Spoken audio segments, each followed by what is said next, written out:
Hey, good morning, crew. Welcome back aboard. Okay, today I've got a fun little, well, it's fun to some people.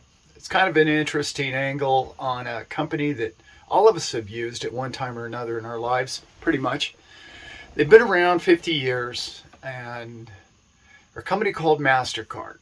A great company. They've done a lot of good things for a lot of us, allow you to go on vacation and spend money and pay for it later. They've done a lot of behind the scenes things with cryptos in particular over the years that I brought up in another video. And the story basically goes, they were against cryptos in the beginning. And then they came to the realization, well, they outlawed it. You couldn't buy crypto with a MasterCard. And if you haven't seen that video, we'll link it below. But it really hit me hard back then, and I've been following the story ever since. And through some help of some other shows and some other people that have talked about it for the last few years, the story's died a little bit, but it's recently been huge, the movement, in particular in MasterCard, and what they've done. So I want to paint a little picture about what they've been doing in the back room, because I think they got caught off guard by this whole thing a little bit.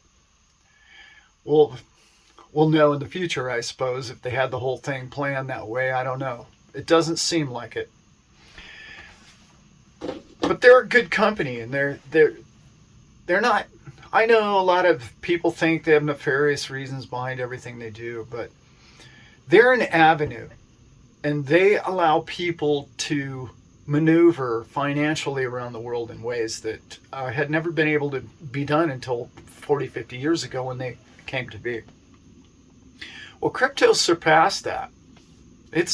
They're done. I mean, I've said before, stick a fork in them. They're in a lot of trouble, and they are, and they realize it. And I think they've really done their homework.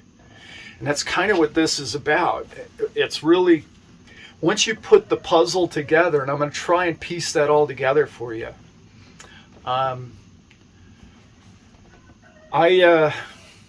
Sorry about the rooster, but what can you do? You live on a farm.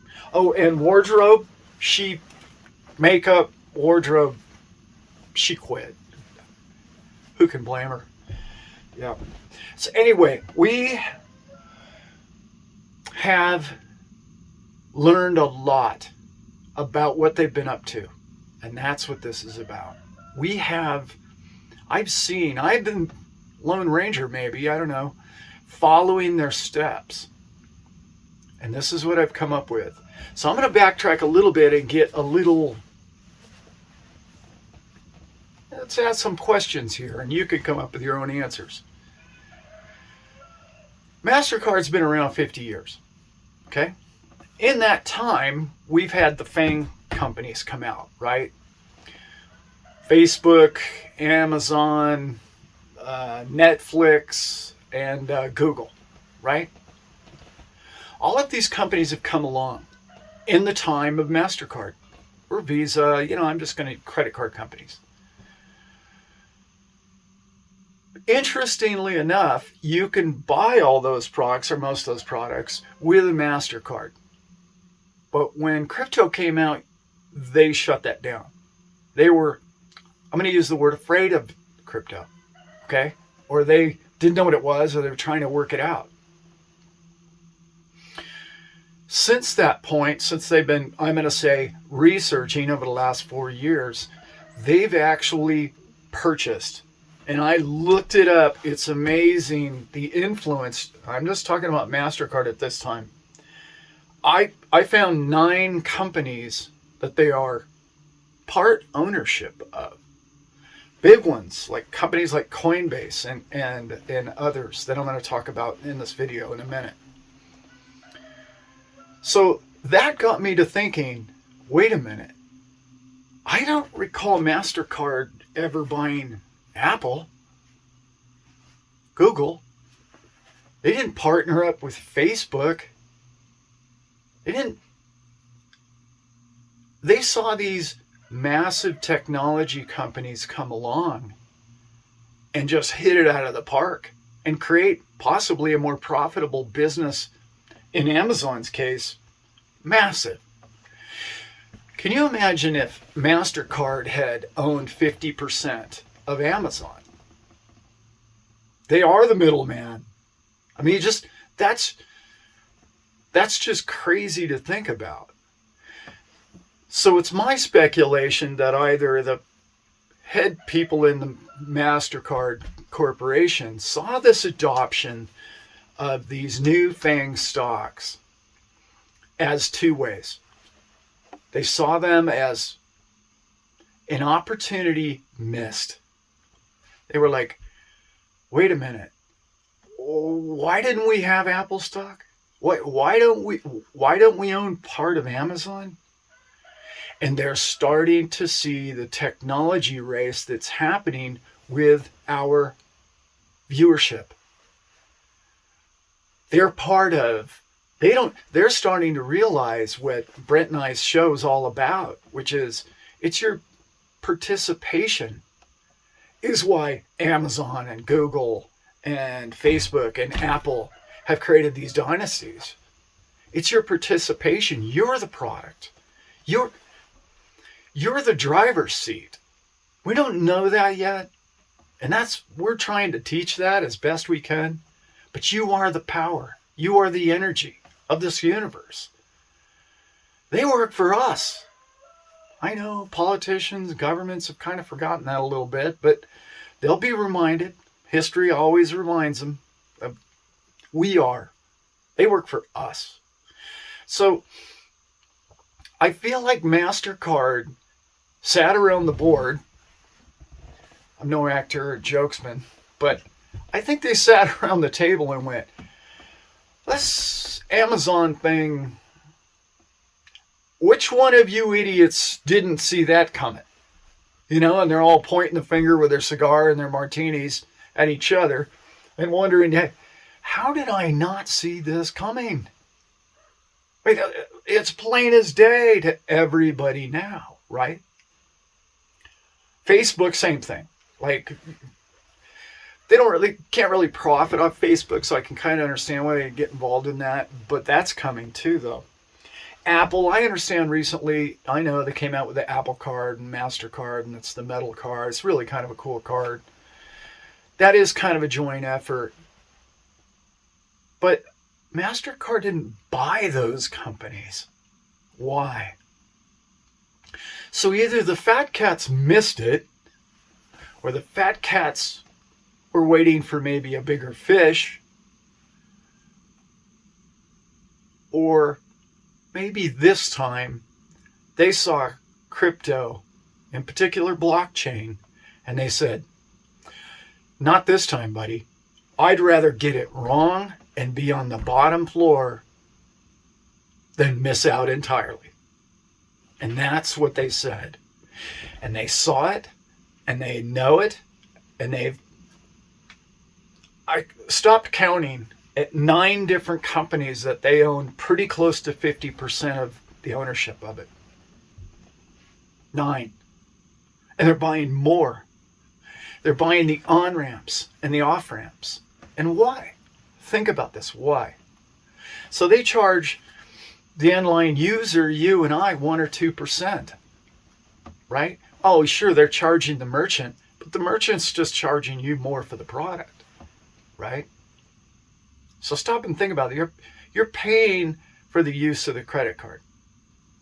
That's done for, and they figured that out. Mastercard figured that out. They're like, wait a minute, our business model is going away. We're done for.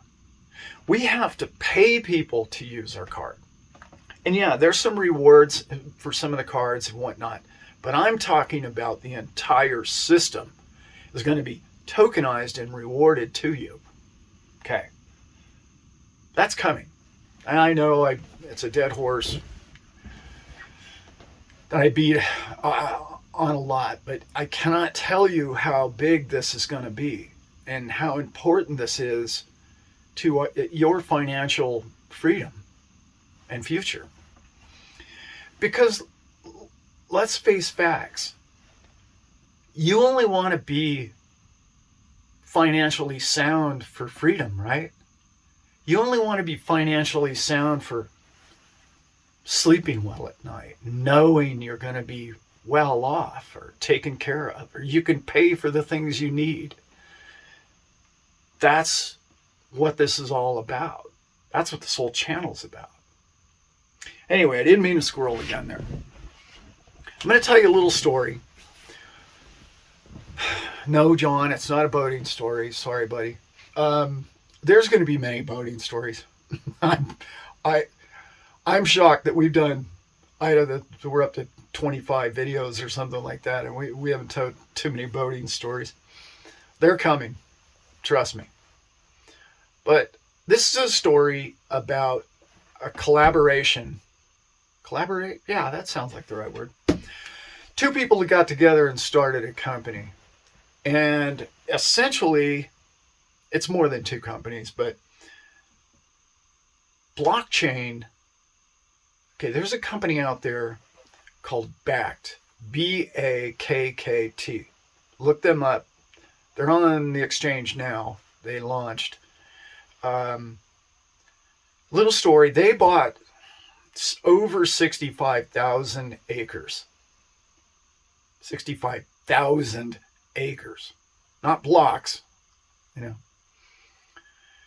And just outside of Sparks, Nevada. They bought that, I'm going to say 4 years ago, off the top of my head now, 3-4 years ago. And the idea, it's not just Bakkt, okay? There's some big players in this, and I'll tell you who they are in a minute. The idea behind this is the new Silicon Valley. Yeah, I'm from California. We call it Silicon Valley.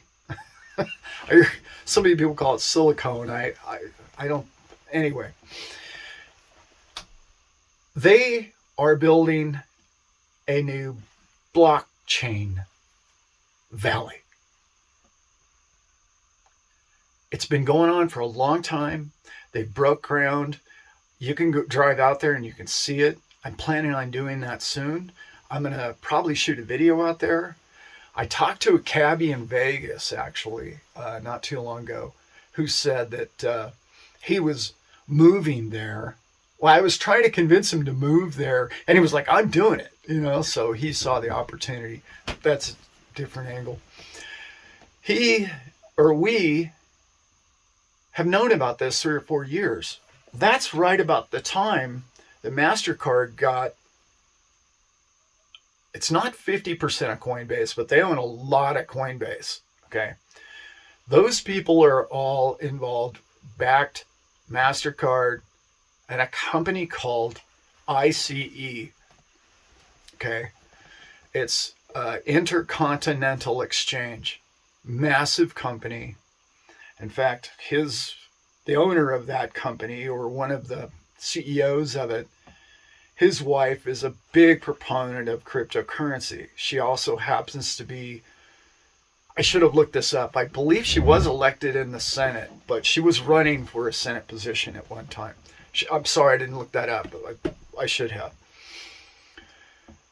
That company is huge. In fact, it's so big that it owns a little company below it that you might have heard of. And that company is called the New York Stock Exchange. Yeah. ICE owns the New York Stock Exchange. It also controls 80% of the derivatives market in the Western world for sure. But globally it's over 40% of all of the derivative market. That's a massive company. That's the people who are building this blockchain city. And my son just recently did a video about blockchain, and it tells kind of why Brent and I like it so much and why we think it can be so good for the bottom, us, the poor people, the middle class.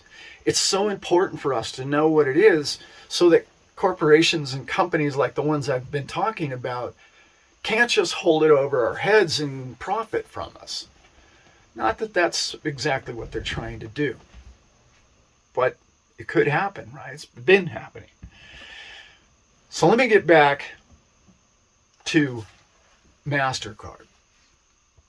Mastercard saw the writing on the wall, as I mentioned, and their future didn't look too bright. So they thought, well, what avenues are there? You know, in the mining days, you sold Levi's and pans and shovels. You made a lot more money than most of the miners. So they were looking for, where are the on-ramps and off-ramps? Because no longer is it going to be profitable just to move money. Just for you to use a credit card, they're not going to be able to charge you in the future. And that's already here. If you look at the Lightning Network and many of the different blockchain companies, currencies that are out there, they've already mastered that. So Mastercard thought, well, we better get to work. What are we going to do? We better own the on-ramps and the off-ramps. Well, if you know anything about a company called BlackRock, this is the news of this video recently. BlackRock has come out and said,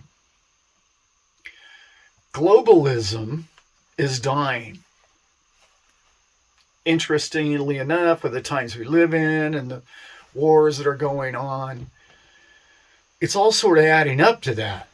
Globalism is a little bit different than nationalism, and it's a little bit different than, Western world, Eastern world, and, Southern hemisphere, Northern. It's bigger than that, and it's political, but it's even more, I'd even say more about the money and the exchange of currencies. Well, the other thing that BlackRock mentioned, was how we're going to use money, how money will exchange, and how money is going to be free to be exchanged and transported all around this world. Pretty amazing. That's what BlackRock's article was all about. They mentioned a little company that I think a lot of people should have in their portfolio. We've done a video about it before. It's called XRP. XRP already has the connection to all these banking networks. XRP has been linked to Mastercard, to BlackRock, to Bakkt. They're not the only ones. Those, like I was saying about the shovels and the Levi's, all of those are on-ramps, off-ramps. Even XRP is going to need on-ramps and off-ramps, to the tune of the likes of Ethereums and Cardanos and Polkadots, and you guys, those of you in crypto who know any of those names, you know what I'm talking about. Those are the operating systems that all of this is going to be on. I'm really just trying to paint a big, broad picture. Anyone that still thinks it's too late, or thinks it's too late to get into crypto, or somebody who still thinks that crypto doesn't have a future, I just named 5 or 6 or 8 companies that are massive. They're globally connected. They see the writing on the wall. They missed the boat with Apple. They missed the boat on Amazon. They're not going to miss this boat. They're building the boat. And the old system, SWIFT system, is decaying. It no longer has the energy or the power that it once did. It's not the sword. And people are seeing it in a negative light now. Like, why are you doing this to every person that you don't like what they do? You can just take their yachts and you can just starve their people through a monetary system, which we already have many solutions to, that are paying you to use those solutions.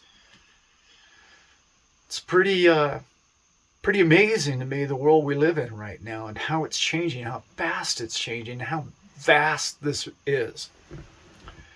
It's a I get these ideas for these shows, and it's just so expansive that I can't even express it in video. Where this is all headed, why it's going there, and who's behind it. And it's not all nefarious reasons. Most of the companies that these people are using their blockchains from started in somebody's basement of their mom's house. Look it up. They're not, you can't buy these companies. You and I own the tokens to them. We're the owners of the company. I don't know if you guys know this story, but there was a story, this is 5-6 years ago in crypto now, right around when I got into it. Goldman Sachs actually bought, we're going to get involved in this crypto thing. So they bought a bunch of programmers, and we're going to create our own. We've got this. We'll throw enough money at it, we'll make it happen. They failed miserably. They never even got to launch. They never even made a product. They worked on it for years. This is highly technical block building. Not to say that Goldman Sachs couldn't do it in the future. I'm sure they could, but who would use it? Maybe. We've already got sound money. We've already got sound crypto networks and avenues in which to trade on that people are already using. Heard a great stat today, and we just broke 250 million people have active wallets with Bitcoin in them. 250 million. I think I did a video not long ago. I don't know, it was a couple of months ago, maximum. It was 140 million. Yeah. It's doubled. It's over doubled in a couple of months. They're talking 1 billion by the time of 23 or whatever it is now. It used to be, they were saying 25, and then they said 21, and now they're saying 23. That's the adoption rate that Mastercard wants to be part of this time. Like I said, they missed the boat on Google and Amazon and Apple. They missed the boat. Somebody in that boardroom dropped the ball. Not anymore. They're investing seed, what's called, if you know anything about venture capital, it's called seed money, and they're seeding all these little startup crypto companies because they see their future and they see the way the puzzle comes together. And they see, unless you have these perfect little networks of software running at virtually no expense to you, you can offer a free or pay people to use your network system. You have no way to do that. The old model doesn't work, and they're realizing it. And the ones that are starting to realize it seem to me to be the smarter corporations. They like, off the top of my head, they're all getting it. All of them. If you just do a little bit of research, they're all the big ones, all the FANG stocks for sure, all getting involved in it. I really wanted to keep this one short. It was a big picture look at why companies are in the background getting involved in blockchain. And think about this. They're building an entire city, an entire massive city about blockchain. So you may want to ask yourself, why am I not involved? Am I going to be like Mastercard and miss out on the boat on Amazon? Or am I going to do a little research, take some time out of my day, maybe listen to Brent and Allan, 100 other better channels, or at least, I don't know about, yeah, probably better, more informative in some ways, but it's time to do your homework. It's time for you not to miss out on the Google and the Apple, okay? It's time. You're not too late. This is not financial advice. And no, I'm not begging. But I want to see the little guy win. I want to see the little guy have the freedom that I spoke of earlier. You can have that financial freedom. This is coming, people. This is not stopping. It's coming.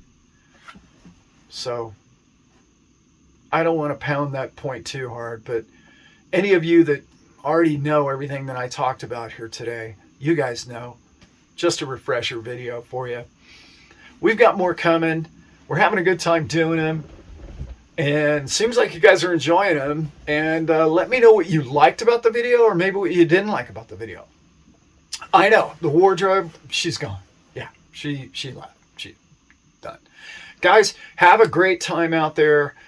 We will be posting more videos coming real soon. If you got an idea for videos, John, yes, we did hear you. There will be boating stories. Brother, we love you. Thanks for watching. And you guys have a great day. I'm out.